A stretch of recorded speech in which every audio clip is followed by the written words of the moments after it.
Dear Ambassador, distinguished guests, ladies and gentlemen, it is a great pleasure for me to welcome you to the University of Zurich. We are here this evening in the auditorium at the invitation of the Europe Institute, a competence center for European law at the University of Zurich. The Institute is particularly concerned with informing the public about current political and social developments, and for this reason, the Europe Institute regularly organizes public lectures with prominent guests from international politics, business, and science. This evening, we have the honor of welcoming Ambassador Chitra Narayanan, and I would like to introduce you to her briefly. As a former ambassador of India to Switzerland, Liechtenstein, the Holy See, Turkey, Sweden, and Latvia, she can look back on a very versatile and successful diplomatic career. This success and this career has its origins in an unusual family background with an Indian father and a Burmese mother. Both were active in diplomacy and public life. This ensured extensive international exposure at an early age. Today, Chitra Narayanan works as an independent strategic advisor for think tanks and corporations. Her work includes a broad spectrum of issues, including diversity, corporate gender issues, cultural sensitivities, challenges facing professional women, creativity in strategic planning and training. I may say that the University of Zurich will very soon establish a center for gender economics, and we will have a real push in going on this way to find out more where we can fill the gaps. Today, she will speak to us about the crisis in the functioning of democracy, a very timely topic of fundamental importance. Over the past few years, I have worked intensively on international relations and met many university presidents, vice presidents, diplomats, and politicians. And in my contacts with these partners, I have noticed an increasingly relativistic attitude towards democratic principles. Fundamental rights, political rights, and also the international legal order defined after the Second World War are called into doubt. Slogans are like poverty reduction before individual rights, or political stability before democratic chaos and regionalism, or against Western dictates in international law. These slogans are put forward with ever greater self-confidence and are used to legitimize autocratic forms of government. Professor Kishore Mahbubani, you might know from Singapore, is already asking questions like, has the West lost it? Basic democratic principles, which have been a fundamental part of Western civilization since the Enlightenment, are thus coming under pressure. They are understood more as a question of faith and choice than as universal principles. It is therefore important that we ask ourselves what these basic principles are worth to us, especially in view of Russia's war of aggression against Ukraine. Such questions come up and are very topical. Ambassador Narayanan, it's a great pleasure to welcome you at the University of Zurich. We are truly honored to have you and hope you enjoy your stay at our institution. I would also like to thank Professor Andreas Kellerhals and his team for organizing this event. Ladies and gentlemen, I wish you all an inspiring evening at the university and thank you for your attention.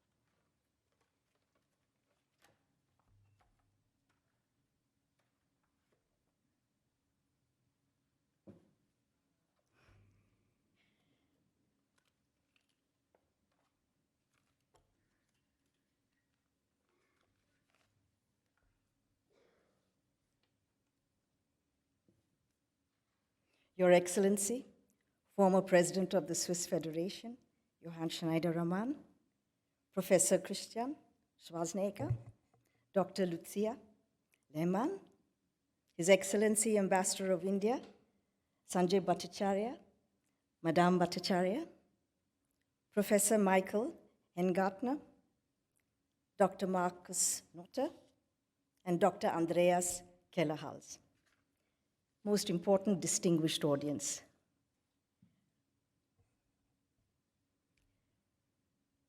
"28 days ago, Russia attacked Ukraine, a first world nation in Europe. A complicated shared history and simmering tension finally erupted amidst war talk from both sides. How was this allowed to happen?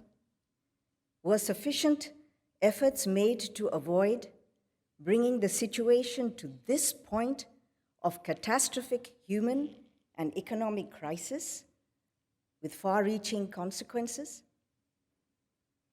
This colossal tragedy may have been deflected if diplomacy was the first option instead of the last. In the Cuban Missile Crisis in 1962, a back channel of communication was kept open through frequent meetings between Robert Kennedy, the president's brother and Attorney General, and the Soviet ambassador in Washington, Anatoly Dobrynin, who conveyed the messages directly to Soviet President Khrushchev. And a nuclear war was averted. As Adlai Stevenson, then US ambassador to the United Nations, advised Kennedy, the focus must be on diplomacy and make it as easy as possible for Khrushchev to back down. During the Cold War, the US Joint Chiefs had a joint strategic capabilities plan which foresaw the use of 170 atomic and hydrogen bombs on Moscow, the destruction of every major Soviet, Chinese, and Eastern European city, and hundreds of millions of civilian deaths. After a formal briefing of this plan, a horrified President Kennedy turned to a senior official and said, "And we call ourselves the human race?" We must never forget the only time atomic bombs were used under President Truman towards the destruction of the entire cities of Hiroshima and Nagasaki in 1945, where an estimated 390,000 civilians died and were wounded from blast, heat, and radiation. This is not counting the survivors suffering for decades from radiation-related illnesses. Things change. Times change.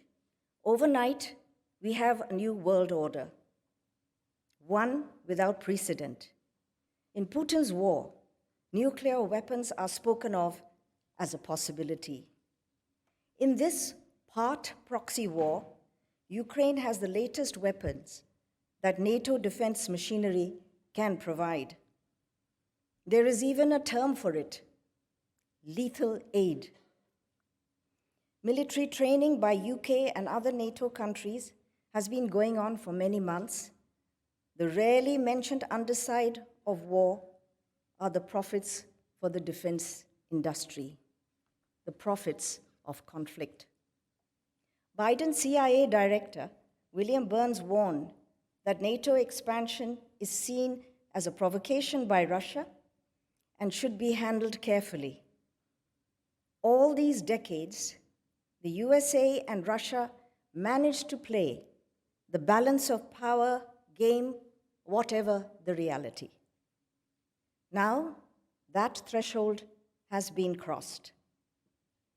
It is imperative to find a way to stop this devastating destruction by Putin. Humiliation is not the answer, as it unleashes even more destruction. The eyes of the world are watching, and yet he continues, something must be done. Ukraine is at the top of our minds, but we must not forget the recent devastation and defeat of democratic forces and continued unbelievable human suffering in Afghanistan. The 21st century is witnessing a global phenomenon of a change in the functioning of democracy. Is it the evolution or deterioration of the basic values which determine governance in a democratic society? As we head towards the end of the first quarter of this century, surely we should be instead discussing the achievements of democracy, how nations are providing the basic essentials of human existence: food, water, housing, health facilities, protection of the environment, equality, and the protection of human rights. How to correct social injustice and enforce accountability. Instead, these very fundamentals of human existence are in jeopardy as they are overtaken by other concerns. Emerging is the very imminent threat of food security, energy, raw material shortage, and cost of living crisis. Already, there is a supply chain issue due to the pandemic, and current sanctions are beginning to plunge parts of the developing world into crippling food shortages, which will lead to civic instability. Today, economies are interdependent. To deny this is to hurtle into a financial chaos worse than in 2008. Are sanctions really effective? The worst punished are the people who, unlike in a democracy, cannot overthrow their leaders. Do sanctions not, in fact, strengthen autocrats and dictators who use the people's suffering as a united cause? Over 40 years of sanctions against Iran, 40 years, has served no purpose, only strengthened the ruler's will to survive. In today's world, which is interdependent, sanctions boomerang with unforeseen disastrous consequences. If the plan is to lead to the collapse of Russia, is the West prepared for a massive influx of Russian refugees? And will they be welcomed? Democracy in peril is a topic often discussed today. Interestingly, many years ago, when I brought up this topic, I was told it was alarmist and inconsequential. I believe, of course, that the concept of democracy is more relevant than ever. It is the functioning of the democratic institutions which is in crisis. I do not propose to cover particular regions and any country. My focus is to go back to the basics, to step back and recollect the fundamentals of democracy. I wish to provoke introspection. Let us look at it from the view of the individual, the voter, and the potential voter. Centuries of experiments and theories from the political philosophers of their time have agonized over the issue, the role of the individual and the state, and influenced the political structures of today. From Thomas Hobbes' 17th century view that total liberty invites war, as without peace life would become solitary, poor, nasty, brutish, and short, to Jean-Jacques Rousseau's concept of the individual, giving up freedom to obtain the greater freedom of the general will as part of the social contract. The focus of all these centuries of thinking is the individual, the welfare of the human being, and how best to achieve this. Over the last decade, The dilution of democratic values spread like a fungus in receptive regions, a network below the ground, invisible and widespread.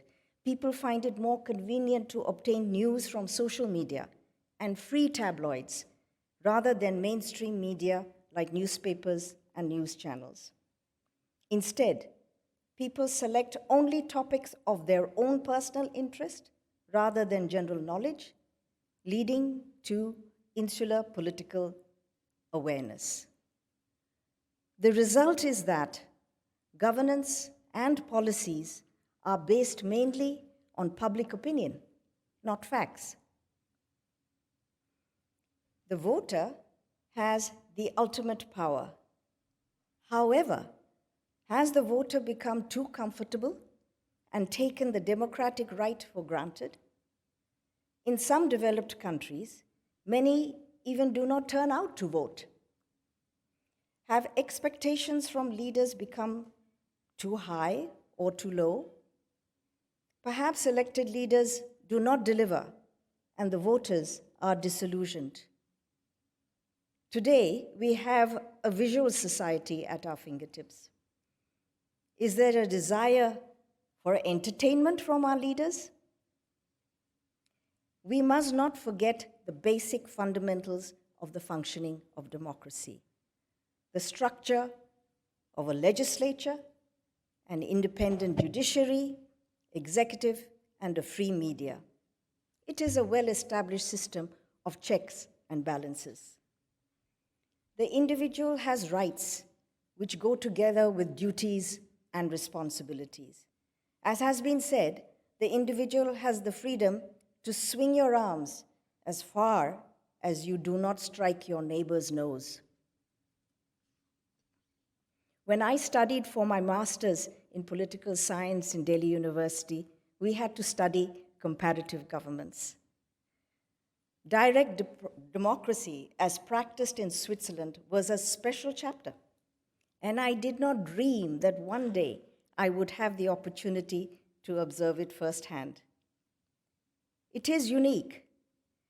I do not think it can be replicated in any other country because it is unique to the Swiss people. It respects the voter's right to be well informed. The very structure of governance protects it from the fluctuations of presidential and parliamentary democracies. As outsiders find Swiss direct democracy curious, it must be equally curious for the Swiss to observe how democracy works in other countries. It is frequently said that Europe has not experienced war for 70 years, and that the terrible war in Ukraine is the first time that such a thing has happened in Europe since World War II. I am fascinated by this view. Bosnia-Herzegovina, Kosovo, surely count of war as wars on European soil and loss of European lives? In 1999, in the former Yugoslav war, NATO aircraft flew over 10,000 airstrikes and dropped approximately 23,000 bombs in the Balkans. And what about European soldiers' lives lost and wounded in the Iraq and 20-year Afghanistan war? 4,809 in Iraq, 1,144 in Afghanistan. In addition, the wounded, amputees, traumatic brain injuries, in mental illnesses, and suicides go into thousands. The responsibilities of governments, while keeping a strong defense force, should be to maintain peace and avoid war at all costs. The US reluctance to put boots on the ground in the Ukraine may be influenced by the following statistics. US fatalities in Iraq, both military and defense contractors, are 8,343 and wounded 33,328. In Afghanistan, US fatalities, both military and defense contractors 6,308. Wounded are 20,149. But the most striking is a separate US Department of Defense statistic that post 9/11, US military suicides are 30,177, mainly due to post-traumatic stress disorder, PTSD. It was the second time that the US was defeated in a long drawn-out war in Vietnam and now Afghanistan. What kind of conflict was this that US and allied soldiers went to Iraq and Afghanistan for multiple terms over 20 years? A generation of young men and women scarred mentally and permanently by battle in faraway lands, all in the name of saving democracy. Afghanistan is now run by those who were terrorists, while the Afghan people are oppressed into unimaginable conditions. They are abandoned. Make no mistake, there are still wars going on in Somalia, Afghanistan, Yemen, Syria, Myanmar, and terrorism continues in so many parts of the globe. Commenting on Myanmar's military junta's approval last week of the sale of Telenor to a Lebanese investment group, Sigve Brekke, CEO of Telenor, said, "It is impossible for us to stand up against the military. It is a war situation in this country." Despite their autocratic leaders and excesses, Iraq and Libya had established a kind of civic infrastructure of water, electricity, hospitals, industry, colleges, school, transport, and education. Women in Iraq were educated, often doctors, scientists, and engineers. Let us remember the two Gulf Wars, watching on television, well-lit cities and water supplies being systematically destroyed by US and allied bombings and airstrikes, and the city lights going out one by one. Without a functioning government and only occupation forces, reconstruction barely took place. Warlords and anarchy and fanatical terrorists prevailed. And then we wonder why refugees from Iraq, Libya, Syria, and Afghanistan desperately seek survival. In Syria, the civic structures and people are hit by Russian and American airstrikes, and there is no reconstruction. The Arab Spring and regime change did not bring democracy or stability, only refugees and civil war. Whether we like it or not, there is not one template for democracy, nor one model of governance. Different nations will evolve templates unique to their own circumstance, not necessarily applicable to any other country. Each is born of its own historical experience. Then the question is, who has the right to dictate change? Is the democratic system as existing today so perfect? It is easy to believe the images of protest as democratic change. Protests are by themselves not, as many TV commentators excitingly exclaim, arrival of democracy. They are demands for change and democracy. Only when the establishment of the institutions of legislature, judiciary, and executive take place can it become a victory for democracy. Without this structure, it becomes anarchy and mob chaos when hijacked by other interested parties. Support for democratic movements cannot be in only aiding protests, but in building up a democratic culture and institutions. Democracy cannot be imposed from above. It must be introduced and nurtured from the grassroots. So now we come to leadership. The test for leaders is not getting elected, but how they behave once elected. Campaigning is the easy part. Many then concentrate on getting re-elected from day one. Pleasing the voters becomes the priority, and many make U-turns on decisions on the basis of popularity rather than long-term interest of the nation. The urge to remain in power becomes a major driving force for elected politicians. Often, politicians cater to the lowest common denominator for mass appeal. The complicated dance between the voter and leaders is under the influence of bias. Every person is biased. We often make decisions based on subjective beliefs or gut instincts rather than facts. Julia Kaganski, curator of the exhibition Bias at the Science Gallery, Dublin, with Trinity College, Dublin, writes, "Much of our implicit bias is tied up in the construction of social identity, in the way we create social in-groups and out-groups, and draws distinctions between an us and a them.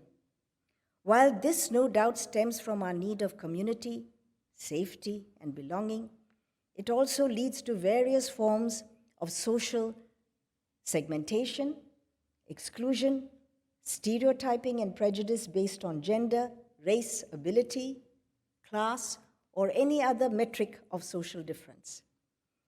Those we identify with most strongly tend to influence our attitudes, behaviors, and ideas about the world, and come to define our sense of what is normal."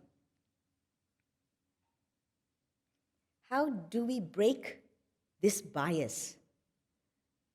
Stereotyping endangers every layer of society. It holds back the evolution of human nature, hinders the ability to be open-minded, and blocks that most precious quality of the human brain, curiosity. The digital environment we live in exposes every aspect of our personal data, from what we shop, eat, read, wear, and watch. Companies claim to know us even better than we know ourselves, enticing us with further choices.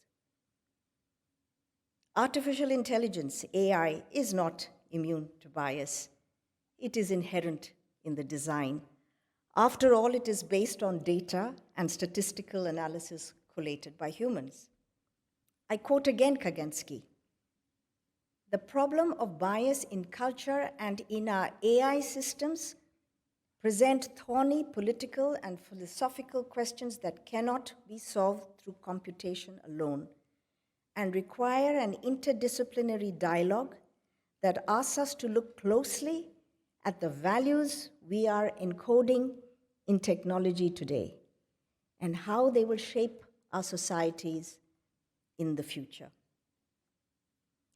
For the survival of democracy, respect for democratic institutions has to be maintained. The real disservice by Donald Trump is not to accept the results of the election. The US democratic system can be sustained despite this claim, but it has given inspiration in less developed democracies, where losers refuse to accept the electoral verdict and do not give up power, tearing the democratic fabric. The pandemic is a clear example of the lack of leadership. Hollywood has shown this scenario many times, with strong leaders, usually the US president, saving the planet. However, this remained in fantasy.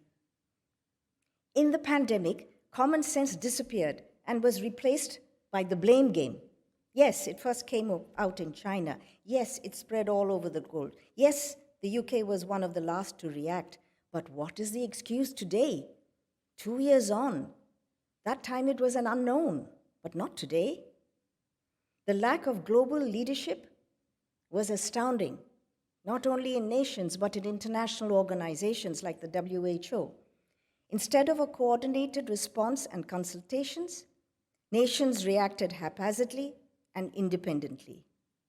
Surely, globally coordinated lockdowns would have prevented areas of oxygen for the virus to mutate and infect.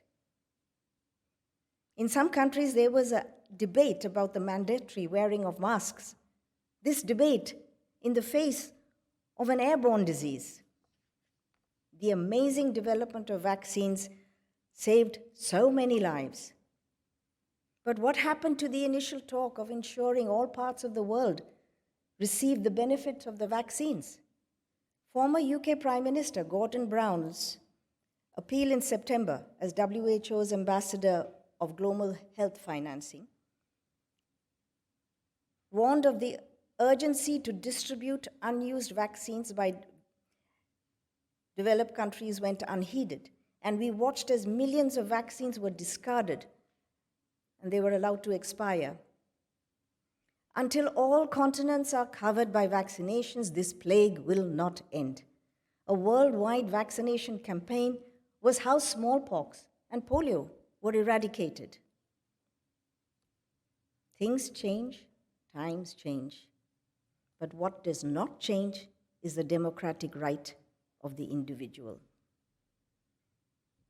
to demand from elected leaders to maintain peace and the right to the basic fundamentals of life, liberty, and property, to breathe clean air, to drink clean water, to eat food without human-made contaminants of plastics and chemicals, to commit to protect the planet from climate change, to ensure all gender equality and diversity, and not only in the workplace, but in representation in positions of responsibility and in public office, to prevent minorities and the vulnerable and the physically and mentally challenged, to improve, educate, and sensitize the law and order forces and the justice system, to make the streets safe for citizens, especially women, children, the elderly, and the vulnerable.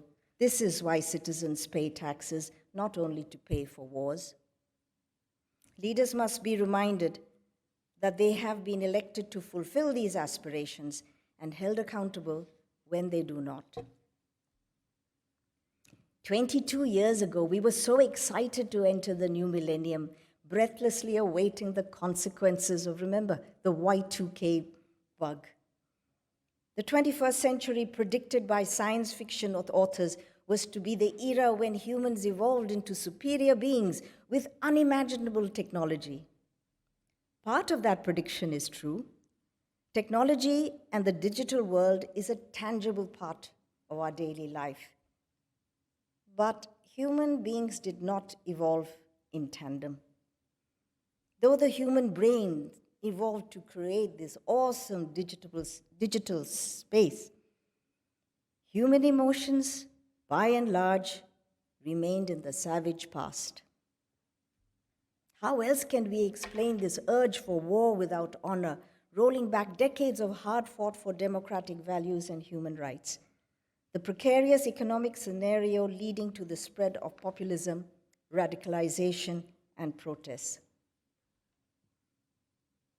Women, half of humanity and the source of humanity, are still held back by the constraints of discrimination, suppression, prejudice, lack of social and professional equality. The legal framework is not enough to correct this injustice. It is a question again of bias and deeply ingrained misconceptions in society. Sometimes I feel that the fate of women in this century is going into reverse gear. Men and women have to work together to achieve all gender equality. Parents can bring up their daughters to believe in the value of education and professions and treat them equally with their sons. Women who are the mothers of sons have a special power. Whatever the family circumstances, mothers can instill in their sons respect not only for their mothers and sisters, but for all women. To understand responsibility and treat women with dignity, consideration, understanding, and compassion, that violence and abuse against women and children is just wrong. Some will then grow up to be good human beings, husbands and fathers, and will teach it to their sons. I had the privilege of a very enlightened Indian father and an equally enlightened Burmese mother. My mother, then Martin Tin, was an extraordinary lady who survived the Japanese occupation of Burma during World War II. Rarely she spoke of that experience, but I once heard of the night the Japanese soldiers forced themselves into my grandparents' home and dragged out my uncle before my mother's and grandparents' eyes. This tall, handsome, strong man, my mother's only brother, was taken as forced labor to build the infamous railroads, very like those in the Fim Bridge on the River Kwai. He was never seen again. And then my mother's songbook, kept by her guitar, with strange lyrics in the last pages. She once told me there were songs of subjugation to the Japanese emperor, which they were forced to sing every evening when they assembled for roll call by the Japanese soldiers. This was the story of many, but it did not end there for my mother. Soon after the war, she married my father, an Indian diplomat posted in the embassy in Rangoon. She embraced her new nationality and took the Indian name Usha, meaning dawn or sunrise, to symbolize her new beginning. And the first posting after marriage was to Japan. When Prime Minister Nehru asked my mother how she could cope, my mother replied that as she had adopted her new country and was now an Indian diplomat's wife, she accepted the situation. How my mother overcame and adjusted is to me an extraordinary achievement of the human spirit, which I appreciated much too late. She was able to distinguish between the war and the Japanese people, to make friends and even be happy. For then I was born in Tokyo.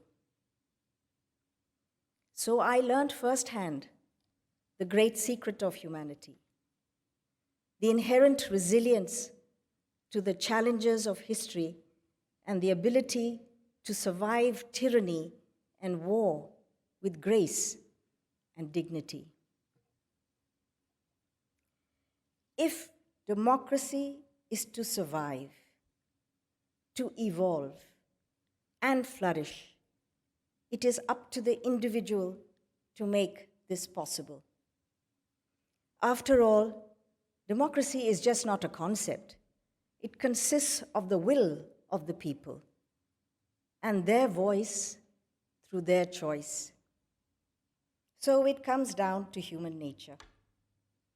How much is the individual willing to give up or adapt for the greater good?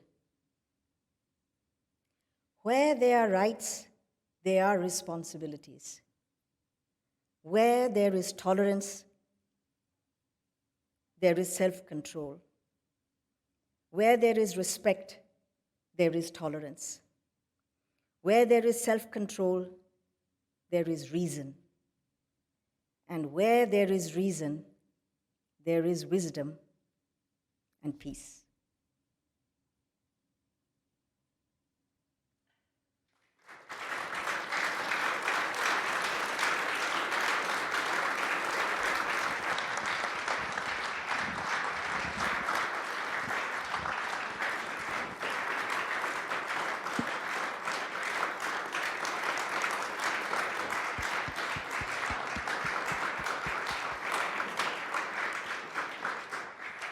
Dear Mrs. Ambassador, thank you so much for this excellent presentation. You covered almost all challenges of democracy throughout the world, and at the end you also became very personal, and this was very touchy. Thank you very much for this speech. We also observed the color of your dress tonight, right? And this has some meaning, I assume. So I would like to invite now everybody to participate in a discussion and maybe ask or make comments on what you just learned. Maybe I start with the first question. You of course absolutely correctly reported that the spread of democracy, let's say after the Second World War, was not just a success story, to name it like that, right? It's very difficult in a way to bring democratic values into countries. You correctly described it. It cannot come from top down. But how do you nourish it on the ground that this is really going to live and be successful? There are not so many countries where we would today say that they became truly democratic. Maybe Taiwan might be an example for that. Maybe you agree, maybe not. Are you overall optimistic about the further spreading out of democratic values throughout the world? Yes, because I believe in the human spirit. I believe that human beings fundamentally have this instinct for justice and, yes, want to be able to have their voices heard. I am optimistic. That's one. Sometimes I have doubts, I have to say, right? When you look at successful democracies like the US, and you have almost 50% of the voters who go, that's my very personal view, for someone who, it's hard to describe as a true Democrat, right? Also, he's a Republican, of course. Or other countries where you see we had hopes in Russia. We had hopes in Russia, right? And it turned back into another dimension. And there's so little success to be seen. And nevertheless, you're optimistic, right? Yes, because it all comes down to human nature. There is not one type of person. There are always different type of people, as we know. I think that's the secret of Swiss direct democracy. You have a different attitude. It is very much consensus. It is equal. And that's what I say. You find other democracies very curious. Also, we have sometimes difficulties with our democratic decisions, but that's a secret among us, right? You don't tell this anyone. Now, please, who has maybe a commentary to make or a question about the topic tonight? Please. Can you introduce yourself also? Yes, I'm Andy Fitzer. I would like to ask you something, sir. It came to my mind. You are talking about democratic way. And I see so many headaches if we see around the globe how the democratic institution develop. Now, it belongs also who owns the country. We as a Swiss citizen, we believe strongly that we are the owner of a country. But now the World Economic Forum come up and say, you don't own anything anymore. And I'm a bit concerned about this direction of thinking, this direction of how can we combine such a thinking of the World Economic Forum and the founder of the World Economic Forum, which our democratic way of owning some things and take care about. Interesting question. It's a question of respect and tolerance, not just of other people's belief, but of other people's systems. And also the danger of a sense of entitlement, that my system is better than yours. It cannot be. One has to keep an open mind and allow different degrees, just like in human beings. We are not all the same, thank goodness. But there are different degrees of differences and similarities. I think one of the greatest dangers in today's world is a sense of entitlement, because it leads to complacency. And when there is complacency, you think everything I do is right and everything other people do is wrong. This is a danger. And perhaps there is a hint of this in the question that comes up. So I still come out to the basic thing is respect, to listen, and tolerance. Do you think the new forms of social communications are helpful for democracy, or rather not? It's a double-edged sword. I tell you, movements like in Myanmar could not have survived without social media. At the same time, it is misused. Like any instrument or any tool, it is misused for misinformation. But all said and done, it is today's world, and I think that those without this access to this would be definitely worse off.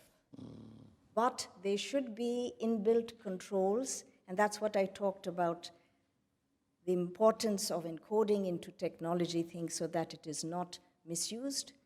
It is very important, and this is what we should address in the future. Actually, not in the future, now.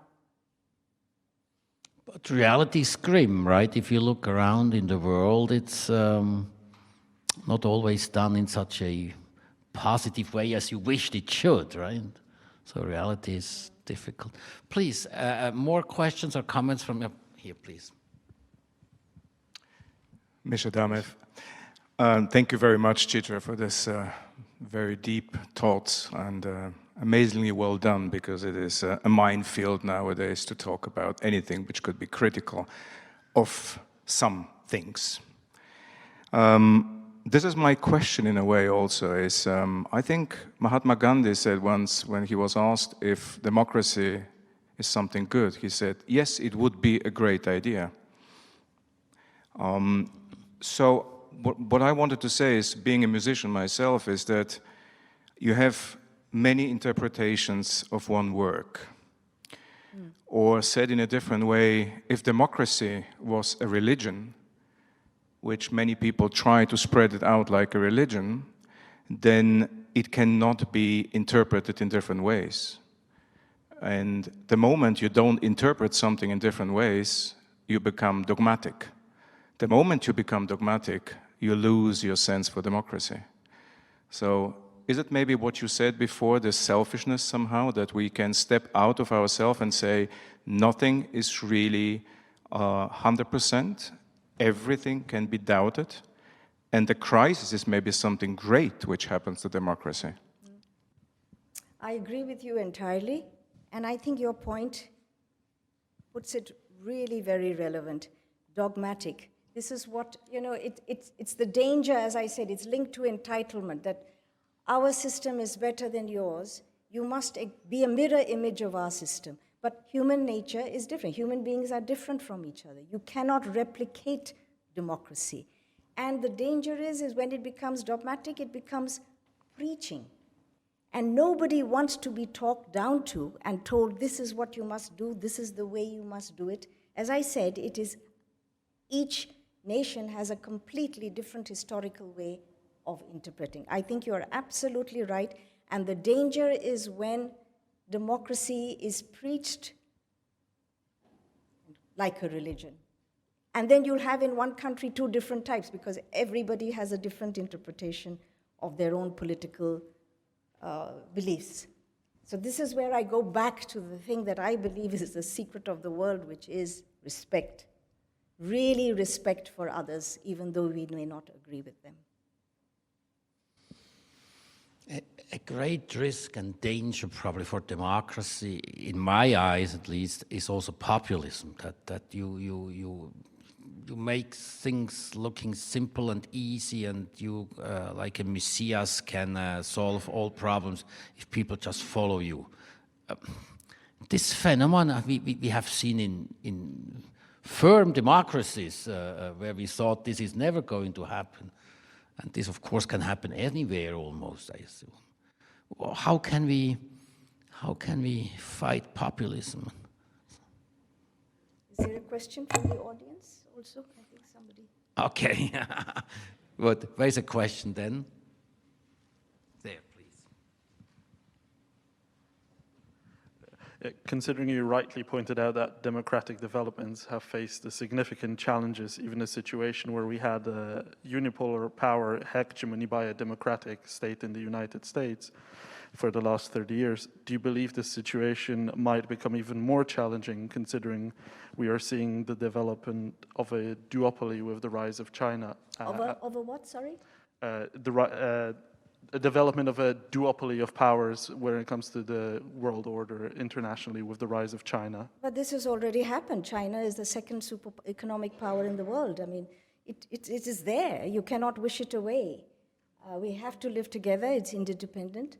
And we have to find a way to work together and not to find only the dissimilarities. Let us make no mistake about China. It is not only the economic powerhouse, but the whole world is affected by what happens with the economy of China. We have to learn to live with it, around it, and we don't have to agree with it. Why do we have to agree with what China, it is what it is? The Chinese say the same thing. I mean, why should you have to disagree, say, with the United States? It is what it is. This is real politics. And yes, we must understand and accept the fact that it is not going to become a superpower. It is the second largest superpower in the world. That's it. We know that. I mean, how many Swiss companies are bought by Chinese? Everything, if you eat your Weetabix, it's Chinese. If you ride in a London taxi, it's owned by a Chinese company. I mean, you know, this entrepreneurship, there was a strange time in Chinese politics when actually Xi Jinping was more capitalist while Donald Trump was protectionist. It's changed now, but that was there. But what is wrong in accepting the fact that China is the second largest economic and superpower in the world? It is what it is. Please. Ambassador Gottwald. Yeah, thank you for your lecture, and I certainly agree with you that there are very different forms of practicing democracy. And in this country here, we of course see it, that from one community to the next, rules might be different. So I think you're absolutely right in saying that one should have respect for variations of democracy. However, there are clear cases where democracy is being attempted by the people and is not accepted by the leadership. And we have that situation happening in Russia right now. And this is a reason why so many Russians are actually leaving the country. And I think I would answer the question which you put in your lecture, whether we should welcome them, with a definite yes, because those are democratic Russians. And at the same time, we have the situation that in Ukraine, democracy was developing. It was maybe not perfect, but where is it perfect? But there is no doubt about it that right now, what is happening is the attempt, not by Russia. I would say it's not a war of Russia against Ukraine. It is the action of a sort of Tsar, a unitary ruler, and that unfortunately in Russia has a certain tradition, who has made his personal decision the momentum for what is happening. Now, when I followed your presentation correctly, you were somewhat critical of some interventions like the one of NATO in Serbia against Milosevic, and you were also critical about Afghanistan, and we can certainly discuss each and every of these cases by themselves. They're all complicated, but in the present situation where we have a very clear case of Ukrainian democracy being attacked by military means by a ruler, Putin. My interest, my question to you would be, how do democracies deal with these cases where democracy elsewhere is clearly being attacked, and what can one do about it? Thank you. It's interesting. I did not disagree about the airstrikes in the Balkans of the Afghanistan war. What I was trying to say, let us not forget that these things happened, that these things were done. And if I'm not mistaken, the NATO attacks in former Yugoslavia, I may be wrong, was without Security Council resolution. We should not forget, I am not criticizing, I want there to be a balance in the way we look at things. At the moment, Ukraine is very emotional. I also will become emotional about the only specific case which I could say, which when you talk about democracy, it is in Myanmar, in Burma. When Aung San Suu Kyi was elected in 1988 by an overwhelming majority, the military junta took over and she was put into jail for decades. Then finally, with the intervention of the Western powers, especially the United States, elections were forced and took place. But they did not go all the way. They did not make the constitutional changes because the military junta had introduced a clause that Aung San Suu Kyi could not be elected president because her children were foreign nationals. The world kept quiet. So when the elections, when their party won, she was not allowed to have an official position. Because of this, she could not become head of state. People criticized her forgetting that in that parliament which took place, 25% of the seats were kept by the military, and 25 of the remaining were kept, justice, foreign affairs, and interior were all kept by the military. It was not a real democracy. But the whole world, if they'd only kept up the pressure, it could have actually happened. Yes, the terrible things that have happened to the Rohingya population happened, but the military had been doing it to the entire Burmese population for decades, and nobody said a word. How can one forget this? There has to be a balance in perception. And now she has elected again, they won, and she has been put into jail for what? COVID violations? For the world has kept quiet while this military dictator is flourishing. I'm sorry, this is when I say intervention is possible and could have happened, but the world chose to remain silent. So it depends. I mean, what is it? Is it because Burma doesn't have enough natural resources that it is not on the radar? And yet this leader who is democratically elected and has been in jail for 13 years before is back in jail till the end of her life? She was not allowed to leave for England and join her family and her husband because she was told if you leave for England, you will never come back. So in 1988, she chose to remain to fight this battle. And what a sacrifice. Her husband, who fought so hard for it, died. And the children, she never got to see them again. And this sacrifice, and she's back in jail, and I have not heard one word from any country condemning this or asking for her release. So it's a strange world. I agree completely with you, Peter. I agree with you completely. But this is what happens, and this is real politics. There's a question back there. The gentleman in the gray jacket, please.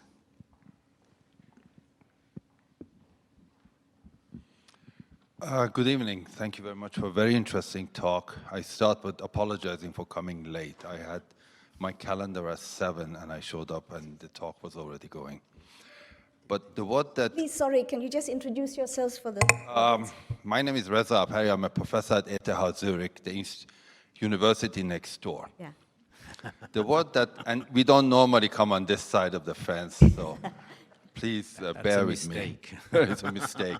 There you go.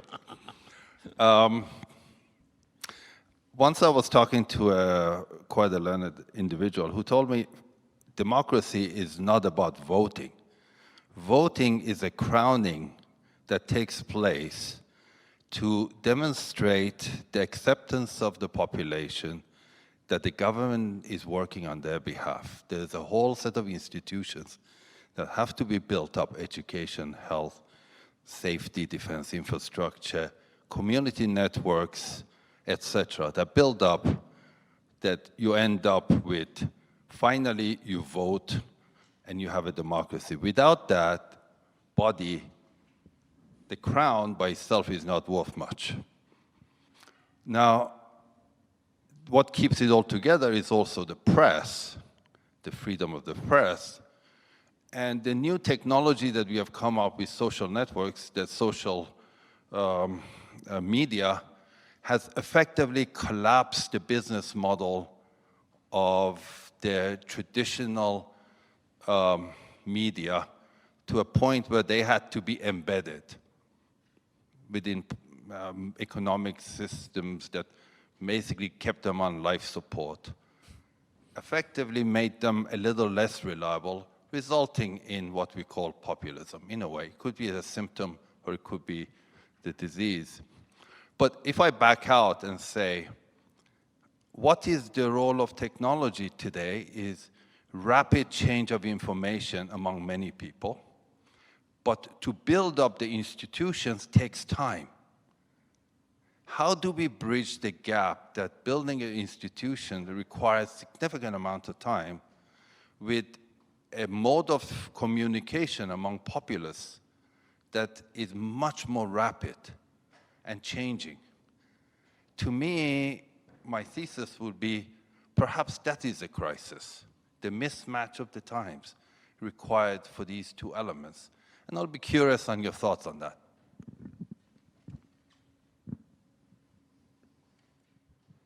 This is what I talk about, evolving of the human brain. You're right. You have to have a different sense of time. Yes, but that is all technology. Everybody has this mini supercomputer in your back pocket. That is what your phone is. And it's a great thing. It's a great thing. I think technology is wonderful. I mean, it's from the human brain. It's the innovation of the human brain. But yes, but then, you know, your brain also has to work on the responsibilities of using and how it is. But it has to keep up with the change. And I do believe that the current generation, and even in remote countries which you think are remote, like Mongolia, and some people don't understand that in China, they are so advanced on their mobile phones. Everything is done on it. I mean, the QR code, which we now have to pay our bills, which is by September, they have been using for years, ever since it was invented. On the ground, things have actually moved so much faster than we can possibly imagine. And in some ways, Europe is a little bit slower to catch up. Asia is definitely way ahead as far as technology goes. Whether you go anywhere in Southeast Asia and South Korea, everything is done on the, maybe it's not in the Western type of companies, but it's happening on local companies. So we have to keep up. I don't think there's any excuse not to keep up and to change. We have to train our brains to keep up. Are there more comments or questions, please? Christian? Christian Schwarzenegger, University of Zurich. This morning we had a visit from the former Prime Minister from Hungary to the university, and he's thinking about or studying university reforms. Maybe you have heard about it. Hungary is just changing the university system. But this is not the point I want to make. At the end of the visit, we went to see the commemoration plaque, and at the University of Zurich, there are two next to each other. 158, the welcome of Hungarian refugees at the university, of which we took in a lot of students and professors. They contributed a lot to the excellence of our university. And in '68, from the Czechoslovakia, the same happened. We were welcoming them. And what I wanted to say is maybe we also need some more patience in the democratic process. You know, you have to wait and see. The Czechs came back. Also, Hungary has a lot of respect for what we did. and maybe also other nations will come back and look at this institution and other institutions that have maintained a certain level of kind of uprightness and support, and also in education new generations in democratic values. And maybe there is the hope that you have represented in your speech. We have to keep up going, we have to educate the younger generations, and we have to show by example what the values of democracy are. Isn't that a little bit the content of your speech? Absolutely, absolutely. I think this is exactly it. We cannot expect instant democracy, instant change. Doesn't work, never worked. That's what I mean. It cannot be imposed. It has to be nurtured. It has to be nurtured and set by example and education, and it cannot happen overnight. If it happens overnight, it is not democracy. Because it has to be it's an attitude. It's an aspiration and an attitude which has to be inculcated. I agree with you. Please, Mr. Ambassador. Ambassador Narayanan, thank you for a very insightful and provocative lecture. Many important things that were mentioned. To me, democracy is often about people, their participation, their involvement, and their contribution to the process itself. And I think you brought it out rather eloquently about the importance of the institutions and also of the involvement of the people. One of the things that often happens in the process of democracy is that it often begins to lose the people. So democracy, in a sense, although you have the vote, leads to a disenfranchisement of the ideas that the common people might have. And this is something that's of concern as we see many democracies around the world beginning to give way to certain forms of leadership, which would not be what the people would actually have wanted. One of the things that I also think about is that the kind of dialogue that is often necessary between democracies across the world. You mentioned about how democracies will have their own unique characteristics and flavors, and how we can cherish this diversity and cherish the plurality of it and respect each other. One of the feelings that I get very often is that this dialogue between democracies, there are certain mechanisms and forum, but in reality, the dialogue between democracies is something that probably needs to be given a greater push in order to have a greater mission, that the global participation of people at some level, aspirationally, people are democratic. They would wish to have that.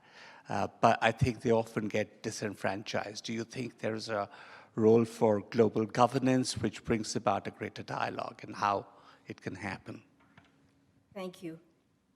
I just also want to briefly say how touched I am that Ambassador Bhattacharya and Madame Bhattacharya are here today. They just arrived in Switzerland 6 weeks ago. But for me particularly, because Sanjay is the only person in this room who has known my parents and met them. And it is very special, especially when I was speaking of them, I was thinking of you. I think you have touched upon something. You know, once upon a time, this was very fashionable, dialogue between democracies. And in the past 2 decades, suddenly everybody was become so insular that we forgot. Or perhaps they were so complacent. This is another thing that I worry about, mainly in Western countries, is that there is a complacency in a democracy for the voter. Unlike in places like Switzerland or in Australia, where the vote is, and I have to say in India, because we are very protective about the right to vote, and that is what we share with the Swiss. It's a thing of great value, the right to vote, and that we share. And then suddenly, 10, 20 years ago, nobody talked about the dialogue between democracies. And only now, perhaps, when democracy is in danger, that complacency is shaken up. It's what Maestro said. It needs to be shaken up. And maybe this is the time for it to be renewed. Maybe it just won't be academic papers saying, you know, this democracy comparison. Maybe there has to be a real live dialogue. Maybe Zurich University can restart this thing of having a dialogue amongst democracies and a solution to reach, especially in democracies as they exist today. I think it's very timely because we are seeing democracy in danger. And I think that kind of thing has even more relevance than perhaps that it did 20 years ago. I think that's really an interesting and provoking thought that you've provided. Thank you. There is a hand there. Good evening. I wanted to thank you so much for the very impressive, let's say, objective parade of all the negative we have nowadays. But there are a couple of things more. Sorry. We are not yet out from COVID, and we are not out from terrorism. So these are very, very, very deep questions that I wanted to ask you. How do you think, from all this catastrophe we have now, a humanitarian catastrophe, the very deep injury of the human rights through this new war, but also all the rest we have from Afghanistan, from Syria, from Myanmar, all these things are still there. Practical scene will have a big world problem coming out, new migrations. And I think it is, let's say, the aim, the issue of every country in the world to face this new problem. You mentioned in the beginning, even in the beginning of your evening speech, that people could maybe not be ready to take Russian migrants. But now we have from Afghanistan, now we have, the new one from Ukraine. So I think democracy should be together, so many countries together, and find an agreement to take these people. Because if you think we still waiting for 2015, the agreement with Turkey and Europe to take out the migrants, from that time, still we didn't lose that problem. And now we have all these other problems coming up. So thank you for your opinion. Bless you. Thank you. In fact, these are the three subjects which I wanted to write about, but already it was too long. I go backwards, what you mentioned about refugees. Migrants or refugees? Yes. They should not have to leave their countries in the first place. This is what we have to look at. I think we forget. Why should they have to leave their countries in the first place? This is what international diplomacy and leaders should be doing, is to prevent such a situation. I mean, look, for example, at Syria, look at Iraq. These are cradles of the civilization. It's impossible for people to live there. If it was if it went into a situation where there's reconstruction, they would go back. Of course they would go back. It's the homeland, and that is a stronger one. So it's wonderful that people open their arms to refugees, but that situation should not arise. That should not be allowed to happen. The first target should be to solve that issue. Secondly, what you talked about COVID, I wanted to go into it. COVID is not over. We have become so complacent about it. We have to really tackle it. It's going to come back and bite us, and it's not finished. It is a really dangerous disease, and we are just, I can't believe that the UK lifts restrictions that anybody with COVID doesn't have to isolate. And now the surprise today that, oh my goodness, hospitalizations have gone up. The numbers have spread. Of course they've spread. Basic things should be kept. Basic precautions should be kept. How many votes did the Prime Minister Johnson want to win by saying that there's no need for isolation when you have COVID? This is what we have to talk about when we talk about catching the voters' eye. But voters are not fools. They are not fools. People know what they're talking. Maybe they may be misled a little bit, but they can see through hypocrisy. And the third point you mentioned was terrorism. That is not over. By a long shot, it's not over. Now they even have a country of their own to function from. Who would believe that this was possible? This is only the beginning. And it's going to come back all over the world. It has already, but it is going to be there like COVID, part of our lives, sadly. But it is something that we cannot forget. Thank you for those points. I see another hand coming up here in the back, please. Jenna is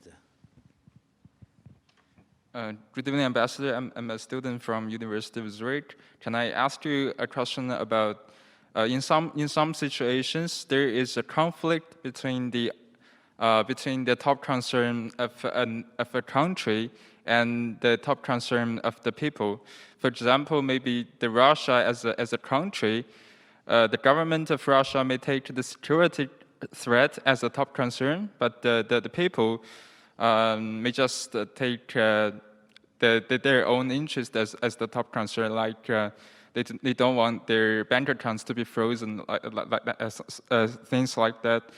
Do you think that democracy has? Do you think there is a way for democracy to fix such problem? How to make choice? I don't think Russia can be counted as a democracy. So that example may not be there, but yes, you are right. What you're talking about is the leadership is of a type, but the people are the ones who are suffering. And that is what I want to say about sanctions. We have to think about sanctions very closely. Why would Putin be bothered about sanctions? He's not bothered about what happens to the population of Russia. This is the fact. So by just doing the sanctions of the type of, is not going to hurt the people that the policymakers wish to target. So this is where you have to be creative. You have to find another solution. But as I said in Iran, I mean, what really hit me is my dear friend, Swiss Iranian here, told me that in the 35 years of his life, he has only known his country with sanctions. He has never known a life without sanctions. Can you imagine that? Is it really a weapon of diplomacy? Sanctions? Has it really any use? No, I think what you're saying is completely right. It is the people are going to suffer, and I don't think anybody cares what is going to happen to the people in this process, whether it is the Russians or... It is not a priority for their own leaders. Forget about others. We have to end on a positive, yes, I was just optimistic thinking about note. that. We can just feel us all going down. How did you know? We have the president of the Swiss India Chamber of Commerce. We have to end on a positive note. Okay, so I hear you. I was going to ask another question which wouldn't have hit the positive note, but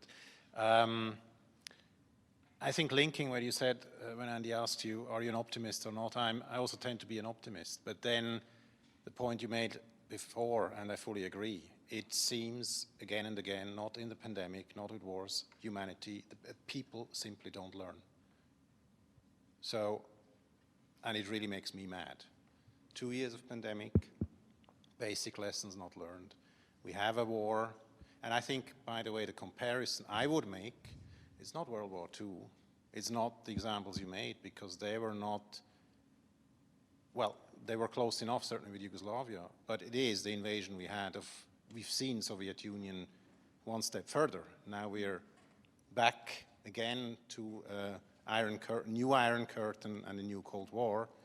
Right now it's a hot war, but leaving that aside, so now again, your optimism versus no lessons learned again and again and again. Was this your optimistic question, right? Positive. No, that's a positive note, because I want to hear your optimism again. You don't leave me any leeway to be optimistic with this. Let's have faith in the one thing that's there, and that's the human nature. And as long as I think that we all, for me, the most important quality, I have said respect and tolerance, but also the quality of curiosity. Because that's the only way we can evolve as human beings. And I have great faith in the real depth of the human heart and the human brain. Mrs. Ambassador, that's a very positive note for the end. We have to finish here the lecture. This was a wonderful presentation you made here. A famous gentleman once said that democracy is the worst of all political systems, with the exception of all others, right? And this means it's a very demanding, challenging, hard work form of political organization. And if we trust and believe in the good, basically good being of humankind, I think this leaves us in these difficult times with hope. So thank you so much. We have noticed that you...